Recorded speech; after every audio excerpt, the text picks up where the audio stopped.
Magandang araw sa inyong lahat at welcome sa aking channel. Sunod-sunod ang pagsosolo ni Kim Chiu sa mga ganap niya, partikular sa mga special event na dinadaluhan na hindi mo nakasama ang kalab team nitong si Paolo Avellino. Matapos mag-personal appearance at kumanta sa isang event kung saan siya ang endorser.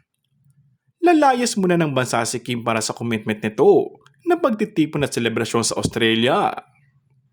Base sa update ni Kim sa kanyang mga commitments sa IG niya, lilipad ang aktres patungong Auckland, New Zealand, na susundan naman ng Melbourne para mag-show sa mga Pinoy doon na mag-meet and greet at mag-mini concert. Ngayong weekend November 23 ang show ni Kim na gagawin sa Barfoot and Thompson Stadium, Auckland, New Zealand. At sa November 24 naman ay sa Philippine Community Center sa Melbourne, Australia. Wala sa lineup ng show ang pangalan ni Paolo Avellino, kaya mag-isa lang magbabiyahe si Kim.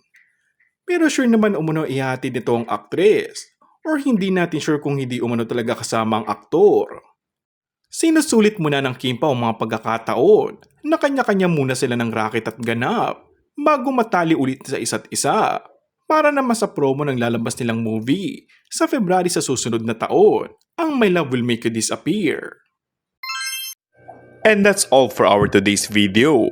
Kung bago ka lang sa aking channel ay mag-subscribe at pindutin na rin ang notification bell. Maraming salamat!